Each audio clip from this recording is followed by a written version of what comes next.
Salam alaikum.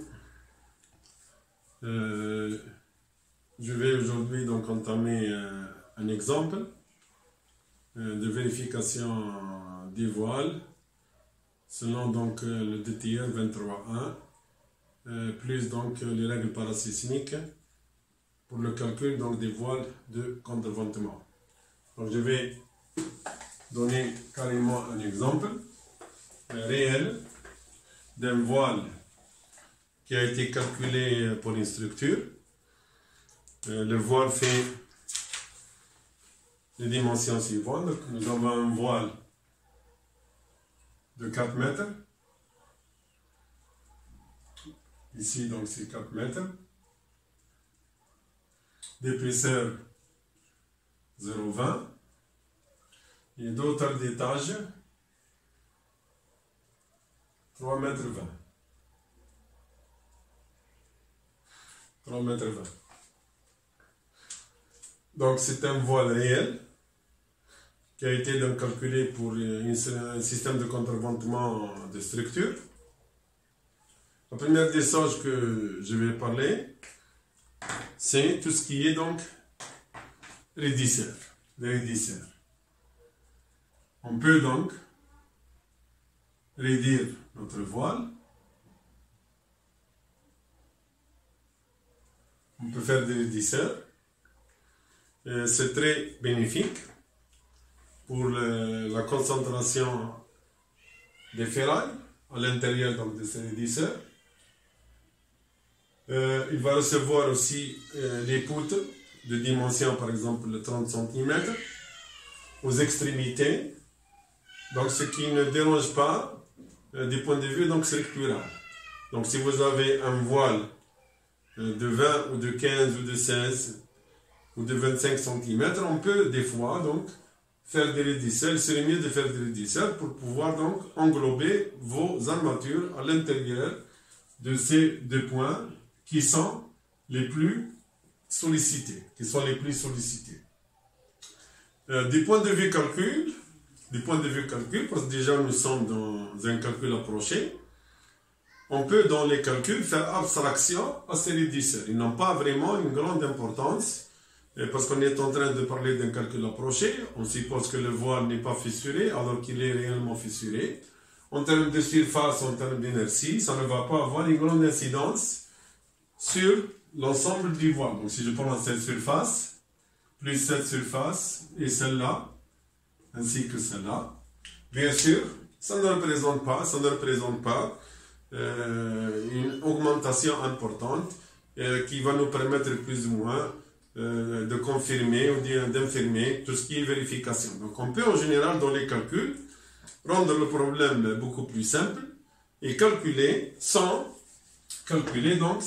faire ces raidisseurs. On peut donc calculer le voile ou bien même dans la modélisation, on peut le modéliser sans tenir compte de l'effet des raidisseurs puisque comme j'ai dit, il n'a pas une importance importante, capitale au niveau donc, des calculs. Donc généralement à travers ce voile-là, ici, donc c'est la coupe d'en haut, c'est la section du voile.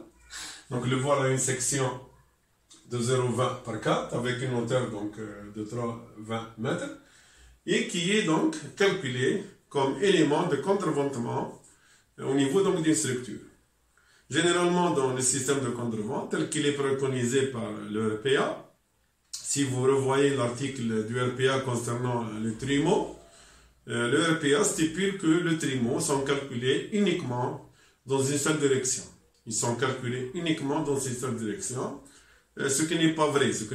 Comme j'ai parlé déjà avant, on peut avoir donc des voiles de faible dimension et qui ne vérifient pas tout ce qui est donc effet de flambement ou bien les charges verticales.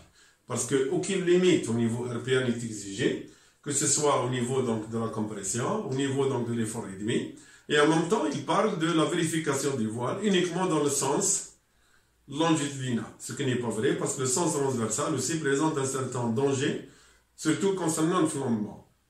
Et il dit aussi que la vérification dans le sens perpendiculaire au plan longitudinal, elle se fait uniquement quand les voiles ne respecte pas la condition, que ce soit la condition, les deux conditions, A, c'est-à-dire que L du voile supérieur à 4 fois A, et l'épaisseur du voile inférieure à 15 cm. Alors que le moment, elle est supérieure égale. Ces deux conditions sont exigées concernant les voiles. Donc, un élément qui ne respecte pas L supérieur égale à 4A, on revient vers un élément poteau. Donc, ça, c'est la différence entre un voile et un poteau. Comment prédimensionner, comment calculer des éléments et comment les appeler. Est-ce qu'on peut calculer comme les modéliser comme éléments linéaires ou bien les modéliser comme éléments généralement membrane, éléments plaques, éléments membrane, surtout pour les voiles. Donc ici, nous sommes devant ici cette condition-là. Cette condition, elle nous indique si oui. Donc le modèle, c'est un voile. Si c'est non, le modèle, c'est un poteau. Donc on revient vers le calcul des poteaux. Ça, c'est la seule différence au niveau de L supérieur égal à 4A. Si je reviens donc, si cette condition n'est pas respectée, je reviens vers un élément linéaire, c'est les éléments poteaux. Bien sûr, la deuxième condition, c'est une condition sine qua non, c'est-à-dire que par rapport à l'RPA, c'est une dimension minimale. Donc si j'utilise des voiles moins de 15 cm, je ne les introduis pas comme éléments de structure. Ce n'est pas des éléments structuraux importants, c'est-à-dire qui résistent au séisme. Par exemple, si vous avez une cage d'ascenseur, et si vous mettez un voile de protection de 10 cm, et bien, dans la modélisation, vous ne le considérez pas comme étant un élément structural qui résiste au séisme. Donc ça, c'est la condition supérieure à 15 cm. Donc pour pouvoir avoir un voile systématiquement dans une structure, il faut que l'épaisseur soit supérieure ou égale à 15 cm. Donc lorsqu'on dit que si le voile ne respecte pas ces conditions-là, c'est-à-dire on remet en cause carrément l'utilisation du voile comme système de contreventement. Et là, donc, on est plus dans le système de contreventement. Le voile servira uniquement de protection ou bien de séparation. C'est comme la maçonnerie. On ne va plus l'intégrer au niveau donc du calcul des éléments structuraux vis-à-vis d'un séisme. Donc ici, si vous avez un voile en général, on peut déduire à partir des logiciels, l'effort de compression dans ce voile-là et le moment qui existe. C'est ce qu'on appelle les efforts réduits. Que ce soit vous êtes dans robot, vous pouvez donc obtenir sur le voile les efforts réduits de votre voile, ou bien si vous êtes sur les TAPS, la même chose, vous pouvez aller vers les éléments, ce qu'on appelle Pierce, les trimos, et vous avez donc, il peut vous donner, à condition de modéliser dès le départ, votre élément comme étant un élément Pierce, un élément voile, un élément trimo. Et donc, qu'est-ce qu'il va nous donner généralement? Donc, il va considérer qu'il va nous donner donc au niveau des centres de gravité du voile, il va nous donner au niveau du G, tout ce qui est effort normal, tout ce qui est donc moment fléchissant, tout ce qui est moment, et tout ce qui est effort tranchant V. Donc, en général, il nous donne dans le plan du voile, si votre voile il est donc comme ça, il fait 4 mètres donc le voile il fait 4 mètres. Voilà, donc il va nous donner au niveau de son centre de gravité, il va nous donner donc au niveau des centres de gravité de notre voile, les trois éléments. L'élément 1, l'effort normal, le moment, l'élément 2, et l'effort tranchant. C'est les trois sollicitations qui interviennent au niveau du calcul d'une structure quand elle est soumise à un séisme ou bien quand elle n'est pas soumise à un séisme. C'est la même chose aussi. Même sous G et sous Q, vous avez les trois éléments de réduction, l'effort normal, le moment fléchissant et l'effort tranchant. Donc si maintenant je vais essayer de procéder. En général, on doit faire un calcul pour l'élément voile, comme stipulé dans les règles, que ce soit le BAOL 81, c'est-à-dire le CPA 93, ou bien le DTR 23.1, le DTU 23.1, qui stipule que ce voile doit être calculé en général dans les trois conditions. Les trois conditions, à savoir, du point de vue donc, stabilité, du point de vue donc, d'état limite ultime, d'état limite service et d'état limite accidentel. En général, pour se voir, nous avons trois états. Nous devons vérifier l'état limite ultime, nous devons vérifier l'état limite aussi de service, et nous devons aussi vérifier l'état limite accidentel. Donc ces trois conditions sont exigées soit par le CBA 93, qui est l'équivalent du BAL 91, et du DTU 23.1, concernant les éléments en béton branché. En béton branché. Ça, c'est pour ce qui est donc des trois états. Donc, l'état limite ultime, c'est l'état limite qui caractérise la ruine de notre ouvrage. On peut avoir donc le voile ne peut plus résister non pas uniquement des points de vue sismiques, parce que généralement, nous, quand on calcule, on va directement vers un calcul sismique. Or, ce n'est pas vrai. Sous charge aussi verticale, à l'état limite ultime, le voile doit répondre à certaines conditions. À l'état limite de service aussi, il doit répondre à certaines conditions. Et à l'état limite accidentel, bien sûr, c'est le plus important parce qu'il assure la stabilité. Il doit aussi répondre à certaines conditions. Les combinaisons ne sont pas les mêmes. Les conditions à vérifier ne sont pas aussi les mêmes. Si maintenant je vais vers, si je prends l'ELU par exemple, à l'ELU,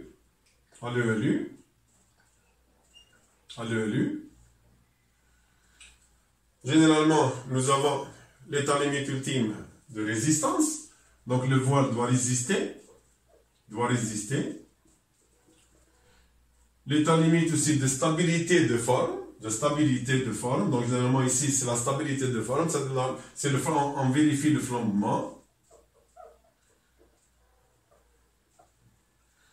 Et on doit aussi donc, vérifier l'équilibre statique, c'est pour toute la structure. Donc généralement dans le voile, je dois vérifier la résistance, et bien sûr le flambement. Généralement le flambement, il est beaucoup plus prépondérant que la résistance, et c'est pour cela que généralement on passe directement au flambement. Parce qu'il est plus pénalisant. À l'état limite de service, en général, nous avons trois conditions. Nous avons en général la compression dans le béton. La compression, donc on doit vérifier que la compression, elle doit être toujours rester inférieure à 0,6 FC, c'est-à-dire que le matériau doit rester dans sa limite élastique. Nous avons aussi la flèche. Ici, donc, il n'y a pas de flèche, nous ne sommes pas dans un cas de poutre. Et il y a aussi la fissuration. La fissuration, aussi, le voile n'est pas concerné, parce qu'à l'état limite service en général, ou bien à l'état limite ultime, le voile travaille beaucoup plus en compression totale. On va voir après. Donc, le voile travaille en général, quand il n'y a pas d'effet sismique, il travaille en compression totale. Donc, je dois vérifier ici ces deux conditions avant d'aller vers l'état limite accidentel, qui est un état secondaire.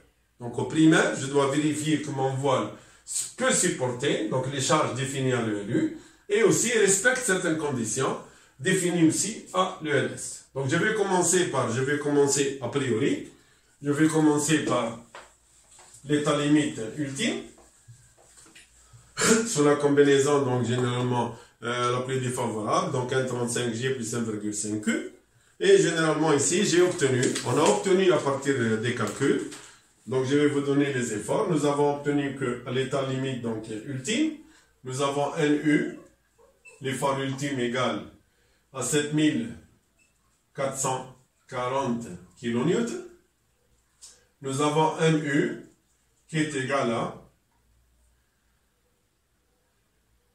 400 kN par mètre, kilonewton mètre. Donc ici, si nous avons l'effort aussi tranchant VU égal à 100 kN. Ça, c'est les efforts qui ont été obtenus par le calcul. Donc je vais commencer par calculer, par vérifier donc l'état limite ultime. Je vais commencer par le LU. Donc, au niveau de l'ELU, je vais calculer l'état de contrainte. Ici, donc, c'est un voile, il est soumis à la flexion composée dans le plan donc, rigide, qui est le plus important. Et je vais calculer donc les contraintes. Je vais calculer les contraintes. Ici, je vais avoir la contrainte min, sigma min. Et ici, c'est la contrainte sigma max. Sigma max. Bien sûr, ici, c'est très simple. J'applique, parce que nous sommes, comme j'ai dit, dans une unité d'approché. On peut le calculer par unité d'approché. C'est tout à fait normal parce qu'on est plus ou moins en compression totale. On est en compression totale. Donc, généralement, le béton n'est pas fissuré. Donc, on peut se baser sur le calcul RDM normal. Et j'aurai donc ici, je sais que sigma max égale à N, l'effort NU sur la section de béton, plus le moment MU multiplié par V sur l'inertie. Et je sais que sigma min est égal à NU, toujours sur B par la compression, moins c'est une traction MU V sur l'inertie. Et après, donc, je vais appliquer ici NU et MU. Et on obtient ici que sigma max, on obtient sigma max. Donc sigma max est égal à 9,45 10,05 MPa, 10,05 mégapascal. Et j'obtiens une contrainte minimale qui est égale à 8,85 mégapascal. Il suffit ici de prendre un U en méganewton, donc 7,44. Ici, la même chose en méganewton, donc 0,04 méganewton. En utilisant les mètres carrés et les mètres carrés, vous allez obtenir donc des MPa. Et on peut voir ici que notre voile est totalement comprimé, sauf que la contrainte n'est pas uniforme. Ici, vous avez une contrainte. Ici, donc, si je dessine ma contrainte ici, je vais avoir ça. Je vais avoir, au niveau de mon voile, j'ai une contrainte qui est plus ou moins trapézoïdale. J'ai une contrainte trapézoïdale, mais c'est une contrainte de compression. La contrainte, elle est de compression. Ici, 10,05. Et ici, 8,85 MPa, toujours des mégapascal. Donc nous sommes devant un voile, ce qui est logique, ce qui est normal, parce qu'il n'y a pas de force latérale, de force horizontale, et nous sommes dans un état où le voile est totalement comprimé. J'ai une contrainte de compression le long du voile, sauf qu'elle n'est pas uniforme. Elle a un max et elle a un min. Bien sûr, ici, selon le DTR 23.1, il dit donc, pour ne pas travailler sur l'ensemble des voiles, parce que nous n'avons pas une contrainte qui est totalement uniforme, donc je vais avoir une contrainte ici minimale, une contrainte maximale ici. Selon le DTU 23.1, il dit d'utiliser ce qu'on appelle les méthodes par bande. Les méthodes par bande, c'est-à-dire je vais calculer le voile dans une bande pour être plus près de la réalité. La bande en général, il la limite par rapport aux dimensions de mon voile. 2 tiers, donc généralement, elle doit être inférieure ou égale. Elle doit être inférieure ou égale. Donc la bande, elle doit être inférieure ou égale au minimum entre 2 tiers de L comprimé et 1/2 de HE. Ok. Ici, la longueur de la zone comprimée, c'est carrément 4 mètres. Donc les 2 tiers, c'est 8 divisé par 3, c'est 2,667. Et 1/2 de HE, c'est 3,20 divisé par 2. C'est-à-dire c'est 1,60. Ici, c'est le minimum, c'est 1,6 mètres. C'est 1,6 mètres. Donc la bande ici, à vérifier la bande ici. Donc je ne vais plus prendre toute la dimension du voile. Je vais prendre une partie du voile qui est définie par une longueur de 1,6 mètres. Et ce sera donc, je vais partager ici. Je vais prendre cette bande-là. Elle a une distance de 1,6 mètres. On peut prendre moins. On peut prendre 1,5. Ok, on peut prendre 1 mètre, mais de préférence, il faut utiliser le maximum pour ne pas avoir un risque de flambement et revérifier après en augmentant cette section-là. Donc je vais enlever. Maintenant c'est comme j'ai un poteau ou bien un petit voile qui fait 1,6 m et je peux considérer que la contrainte régnant au niveau de ce voile, c'est la contrainte moyenne. La contrainte moyenne entre 10,6 et cette valeur-là. Donc ici 10,6. Ici 8,85. Donc je peux calculer cette valeur-là. Généralement c'est la descente. Donc c'est 8,85 plus donc 10,5 moins 8,85 divisé par 4 multiplié par la distance, cette distance-là qui est égale à 2,4. Et on va trouver ici, donc on peut trouver aisément, que cette contrainte-là, elle est égale à 9,45 mégapascal. Ok, 9,45 mégapascal. Et là, donc, je vais prendre la contrainte moyenne. La contrainte moyenne qui règne ici. La contrainte moyenne. Donc la contrainte, c'est la contrainte moyenne. Et sigma moyen, c'est égal à 9,45 plus 10,05 divisé par 2. Donc ici, vous avez 9,50. 9,50 plus 10, donc 19,50. 19,50 divisé par 2, 19,50, ça nous donne à peu près 9,75. 9,75 ampères.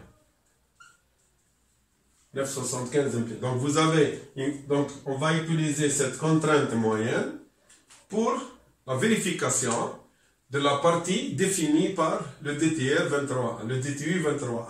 Donc ici maintenant je peux enlever tout ça. Donc c'est comme si j'ai un élément de 1,6 avec une contrainte uniforme,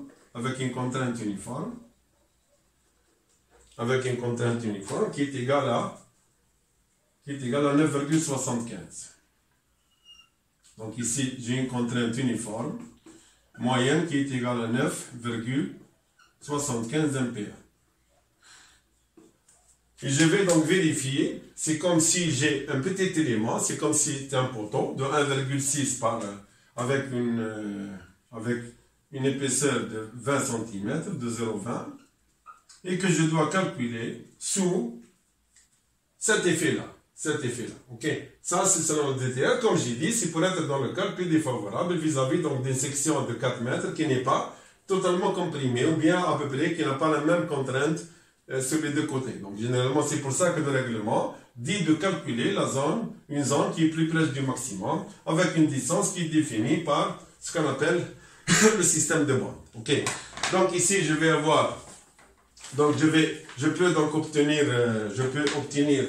mon effort NU, ce n'est plus cet NU là qui agit au niveau de tout le voile. Donc ce sera NU, le nouveau NU, c'est égal à la contrainte moyenne, 9,75 multiplié par la section. La section ici c'est 1,6 multiplié encore par 0,20.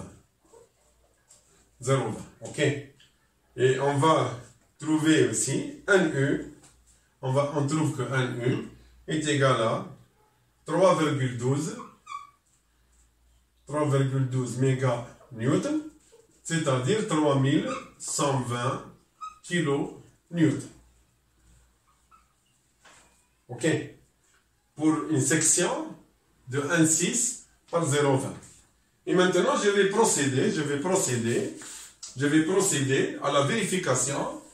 Comme j'ai dit, généralement, on va passer directement au système de flambement. Le système de flambement, tel que, donc pour le voile ne flambe pas, il ne faut pas que le voile flambe, parce que, comme j'ai dit, aucune contrainte n'a été limitée d'un point de vue réglementaire, et je dois donc vérifier que mon voile reste stable sous l'effet des charges verticales.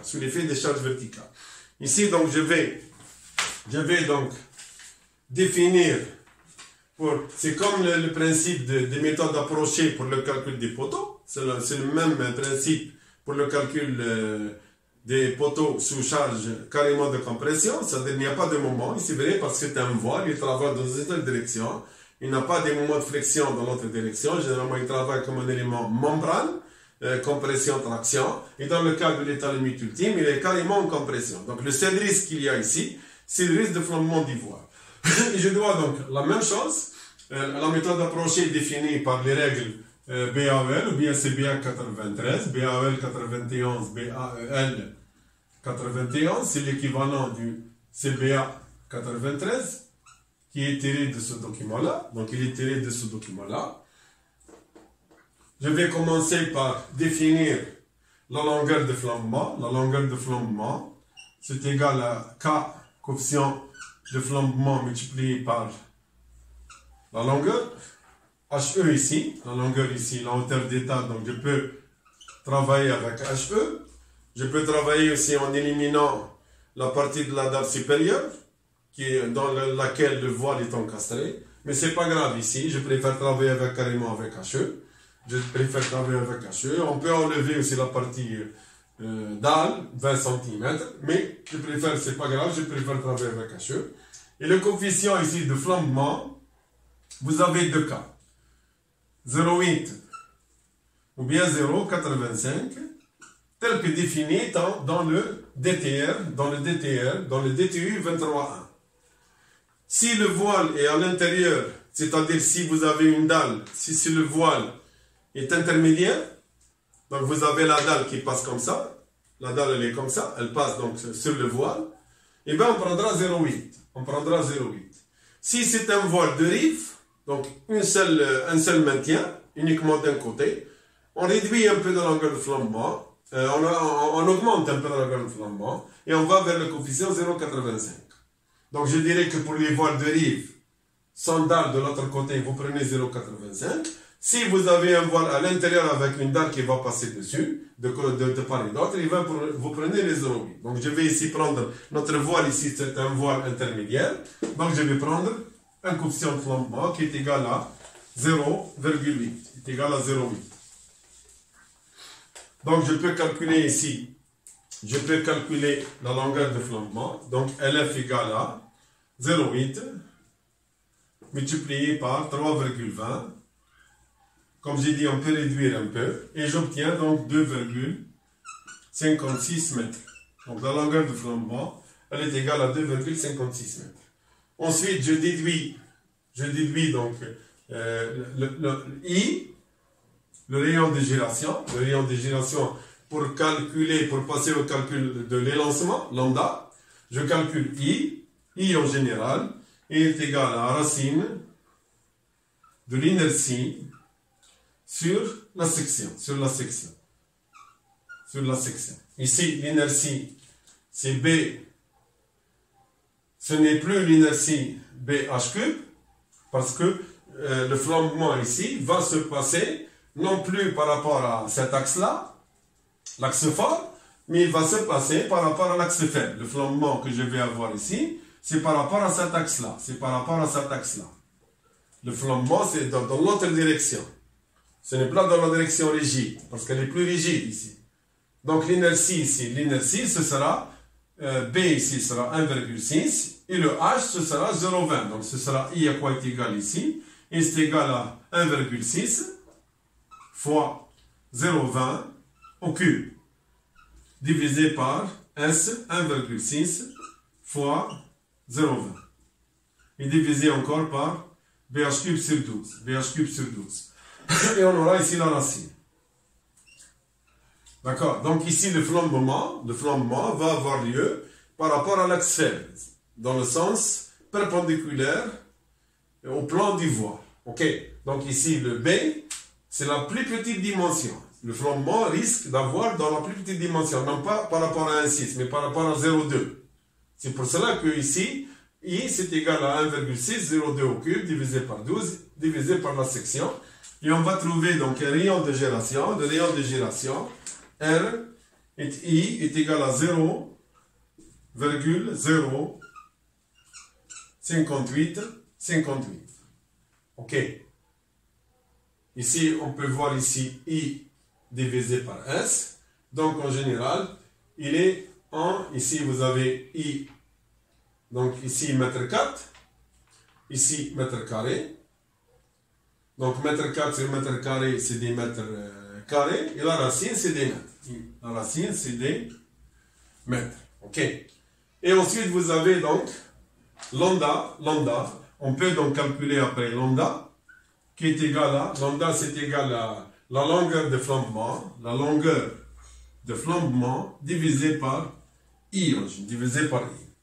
Et il est sans unité. Donc, la longueur de flambement en mètres, le moment, ici, il faut signifier, il faut utiliser donc les mêmes unités ici, et on trouvera que lambda, elle est égale à 44,34. 44,34, c'est les lancements. Le lancement est très très important parce qu'une pièce est lancée, le risque de flambement est très très important. Contrairement à une pièce qui n'est pas très élancée. En général, les lancements ici, nous avons en général, on le limite à 80. Il ne faut pas dépasser 80. Il ne faut pas que lambda dépasse 80 selon la règle BL. Pour pouvoir appliquer la méthode approchée, il faut que votre lambda reste dans une limite plus ou moins acceptable. C'est-à-dire lambda ne soit pas supérieur. Il faut que la lambda reste toujours inférieure ou égale à 80.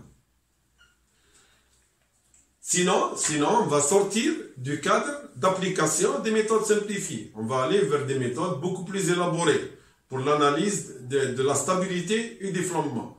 Ce qui n'est pas vraiment tolérable parce que vous allez avoir beaucoup de complications. Donc il faut que votre élancement reste acceptable dans une limite de 80. Bien sûr, dans les règles BAL ou bien CBA 80, on définit des limites en général. On définit des limites lambda compris jusqu'à donc lambda inférieur ou égal à 50. Et ensuite, lambda supérieur à 50, et inférieur ou égal à 80. Ça, c'est les deux limites. Et chaque limite, elle est définie par une réduction de l'effort normal dans la section. Ici, nous sommes dans 44,3, nous sommes dans la première limite. Ici, nous sommes dans la première limite. Nous sommes ici. À partir d'ici, je peux calculer ce qu'on appelle, je peux calculer un facteur, je détermine ce qu'on appelle un facteur de réduction de la charge. De la charge de résistance. Ça, c'est la méthode approchée. Si nous sommes dans les méthodes approchées, la méthode approchée, que ce soit même en charpente métallique ou bien en béton, c'est la même chose. L'effort normal que peut supporter la section réelle, il est frappé d'un coefficient réducteur. Ce coefficient réducteur, il est calculé à partir du lancement lambda. Et il faut bien sûr que votre effort de compression, qui est ici de 3120 kN, soit inférieur à l'effort de résistance au flambement.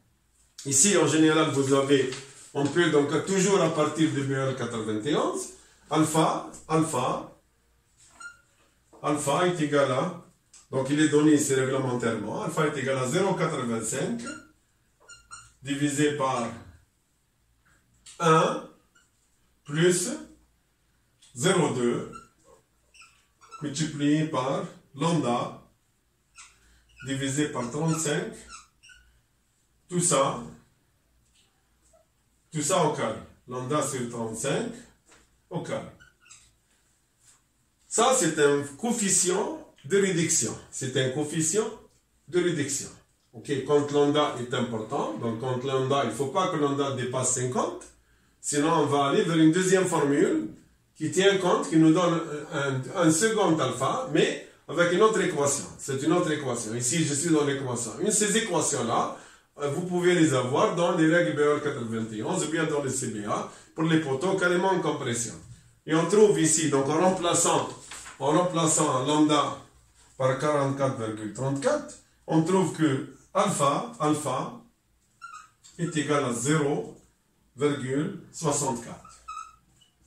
Alpha est égal à 0,64. On peut voir ici que nous avons 36% de réduction. Pour cet élancement lambda, la charge ultime, elle est réduite de 36%. Il ne reste que 64%. C'est pour cela que la vérification flambement est importante. Okay. Donc ici, alpha est égal à 0,64. Et je peux donc calculer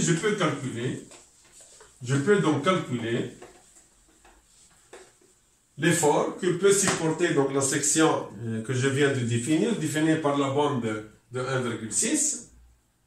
Donc, ici, vous avez donc un U, généralement l'effort limite, donc un U bar, que représente l'effort limite de non-flambement, il est égal à, cet effort limite, il est égal à alpha, multiplié par la section BR, la section réduite, multiplié par la contrainte dans le béton, plus bien sûr, plus la section d'acier, multiplié par FE.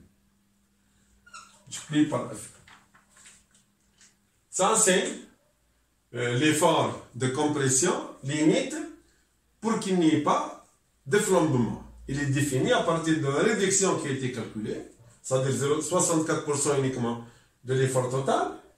Et dans l'effort total, on réduit la section de béton. On suppose généralement que de part et d'autre du voile, vous avez 1 cm qui n'est pas un bon béton, qui est en contact du coffrage et tout ça. Donc, généralement, le BR, si vous avez ici, nous avons un voile qu'on est en train de calculer, dont les dimensions étant 1,6 et ici 0,20. Ça, c'est ce que je calcule par bande. Généralement, ici, B réduit, on doit réduire encore, on doit réduire 1 cm de part et d'autre, c'est-à-dire que c'est la section de béton qui est en contact avec le coffrage. Celle-ci n'est pas bonne. On peut l'enlever réglementairement, donc on enlève tout ça. Et donc j'aurai une section résistante, généralement résistante au flambement, qui est égale à 0,18. Donc ici ma section BR, c'est 1,6 multiplié par 0, au lieu de 0,20, c'est 0,18. La contrainte dans le béton, la même chose, elle est définie réglementairement,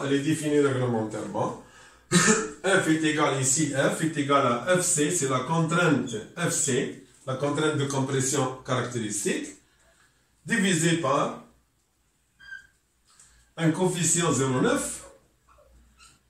qui tient compte généralement de l'amélioration de la qualité de béton au-delà de 90 jours. Et c'est vrai, parce que généralement, quand on va construire, c'est au-delà de 90 jours que vous allez avoir toutes les charges. Donc, on peut utiliser le 0,9 multiplié par gamma B.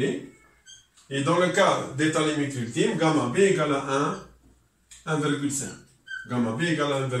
Donc, on peut calculer la contrainte dans le béton. On peut calculer la section réduite de 1 cm de part et d'autre, qui est en contact du coffrage, qui n'est pas bonne, et la section d'armature. Généralement, dans les éléments comprimés, si j'utilise les armatures comme éléments de compression, il faut que ces armatures soient maintenues régulièrement. Donc, si je suis dans un voile, et bien chaque armature doit être ligaturée par une épingle, ce qui n'est pas pratique, ce qui n'est pas très pratique. Donc, généralement, on n'utilise pas ça, on n'utilise pas ça. On peut se baser sur ça égale à 0. C'est-à-dire, je vois le flambement des bétons par rapport au béton lui-même, par rapport à la capacité du béton lui-même. Et je vais donc ici, ce sera plus simple, et comme ça je vais éviter d'utiliser les armatures, de les ligaturer. Imaginez que vous allez avoir des ligatures dans chaque armature, eh bien c'est très très compliqué. Et donc je préfère ne pas les utiliser. Je préfère augmenter la section de béton sans pour autant donc utiliser les armatures de compression. Et là donc je vais donc calculer tout ça. Donc après calcul, après avoir donc utilisé tout ça, je vais avoir donc ici je vais avoir 0,288 mètres carrés. Ici je vais avoir une contrainte de 18,5 MPa. Et avec ici 0,64, réduction de 36%, on obtient NU, il est égal à, NU est égal à 3,43 méganewtons, c'est-à-dire 3430 kilonewtons. Donc ça, c'est l'effort, ça c'est l'effort pouvant être repris par le voile sans risque de flambement. Et que je compare avec l'effort qui a été calculé réellement. Et on peut voir ici que 3120 est inférieur à 3430. Et donc ici, le risque, pas de risque de flambement. Il n'y a pas. Donc c'est OK. C'est OK. OK. Donc ici, je vois que il n'y a pas, pour ce type de voile-là, il n'y a pas un risque de flambement. S'il y a un risque de flambement, donc ça veut dire que je dois augmenter l'épaisseur de mon voile. Avant d'aller vers un calcul sismique. Je dois passer par ces étapes-là. Donc ici, si c'est vérifié, je continue. Si ce n'est pas vérifié, je dois augmenter. Donc je dois augmenter l'épaisseur de mon voile, passer de 20 à 25, et etc. Jusqu'à ce que cette condition soit vérifiée. Ça, c'est à peu près du point de vue, donc, état limite ultime vis-à-vis du flambement. OK, vis-à-vis du flambement. Si je vérifie le flambement, eh bien, ce n'est pas la peine de vérifier la résistance parce que le flambement, généralement, on peut voir que nous avons eu une réduction de 36% et le coefficient est devenu égal à 0,64. Donc, généralement, l'état limite de résistance est beaucoup plus supérieur à l'état limite d'instabilité ou bien de flambement. Donc, si je vérifie le flambement, ce n'est pas la peine d'aller vers l'état limite de résistance parce qu'il est systématiquement vérifié. Maintenant, je vais passer à la deuxième vérification, c'est vis-à-vis de l'effort tranchant, vis-à-vis des VU. On a trouvé déjà au départ, on a trouvé que VU est égal à 100 kN à l'état limite ultime. Donc je dois vérifier aussi, toujours ce n'est pas important en général à l'état limite ultime, tout ce qui est mouvement, tout ce qui est VU, mais je dois le vérifier.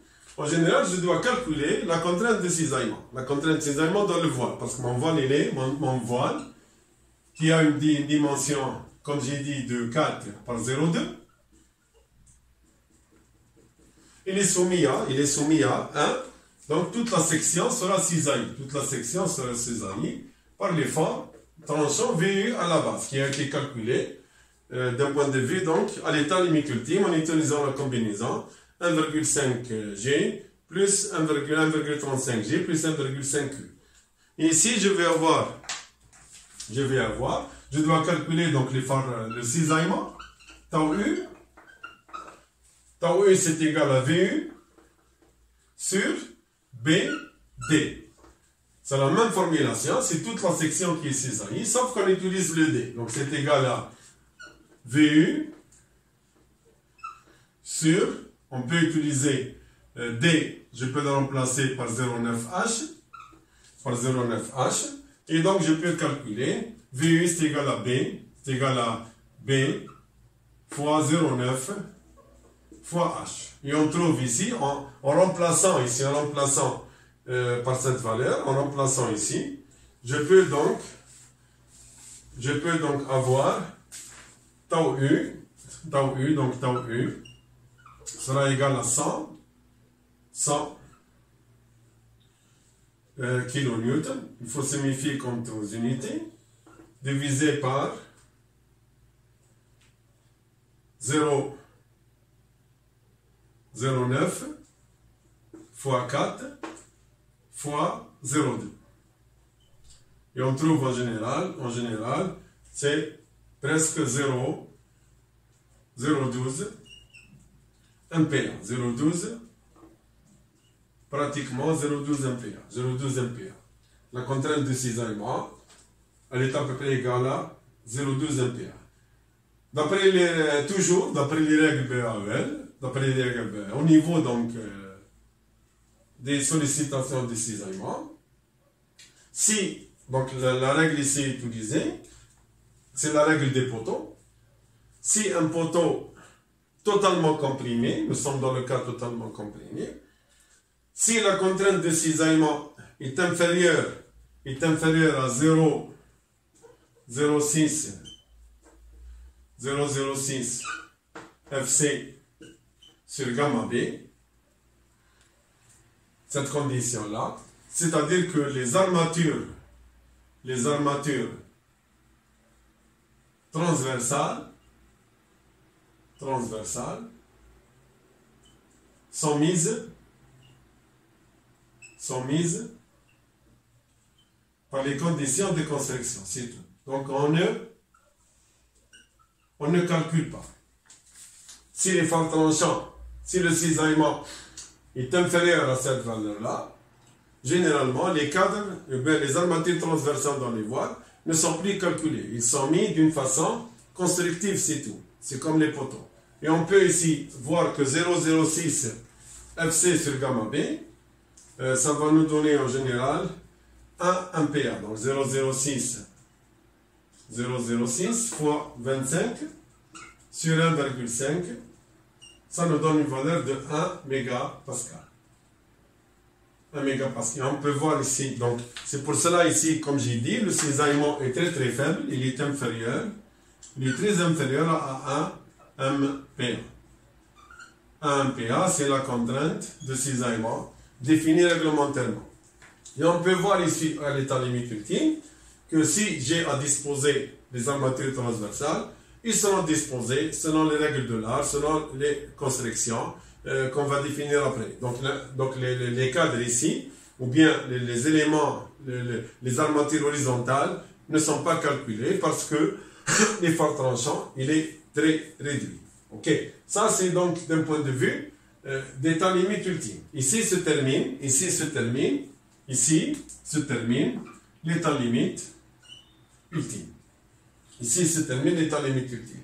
L'état limite ultime, donc j'ai vérifié qu'il n'y a pas de risque flambant, et j'ai vérifié que le cisaillement n'est pas important, et généralement, les règles sont, on peut les disposer selon les règles de construction, sauf qu'il va falloir après voir, bien sûr étape par étape, les armatures longitudinales, les armatures transversales, horizontales, seront calculées en général à l'état limite accidentel, c'est-à-dire sismique. Ici, le plus important dans cette vérification, c'est la vérification de non-flambement du voie. Maintenant aussi, je vais passer aussi à l'état limite de service. La même chose, c'est très important l'état limite de service. Et j'avais dit qu'à l'état limite de service en général, qu'est-ce qu'on vérifie? On vérifie que le matériau ne sort pas de son domaine élastique. Parce qu'à l'état limite de service, nous sommes dans un domaine élastique. Donc il faut que le matériau béton, puisque nous sommes dans un béton qui est totalement comprimé, donc il faut que sigma B max, la contrainte de compression max, reste inférieure ou égale à 0,6 FC. À 60% de la contrainte de compression de béton. Parce qu'à partir de 60%, généralement, on rentre plus ou moins dans une fissuration et dans une pseudo-plastification. Donc il est préférable de rester réglementairement jusqu'à 60%. On sait bien déjà N, l'effort de service qui a été calculé, est égal à 5400 kN. Et le moment MS, il est de 330 kN/m. Ici, la même chose à l'état limite de service. Je vais appliquer les mêmes règles de béton armé de l'ARDN. Sigma max est égal à NS sur la section B plus M service multiplié par V sur I. Et sigma min, qui sera aussi une compression, parce qu'on a trouvé déjà l'état limite ultime, c'est égal à NS sur B moins MS V' sur I. En remplaçant la même chose, en remplaçant les valeurs B, donc 4 fois 0,2, l'inertie, donc toujours dans le sens principal, donc 4 au cube multiplié par 0,2 divisé par 12. Ici, je parle dans le sens, donc, parce qu'il n'y a pas le seul moment qui est appliqué. Et je vais trouver, donc si je remplace ici, si je remplace tout ça, et bien je vais avoir sigma max. Ici, j'aurai donc sigma max est égal à, je trouve que sigma max est égal à 7,37 mégapascal. Ça, c'est la valeur maximale. C'est la valeur maximale. C'est la valeur maximale obtenue donc avec les valeurs de l'effort normal et du moment.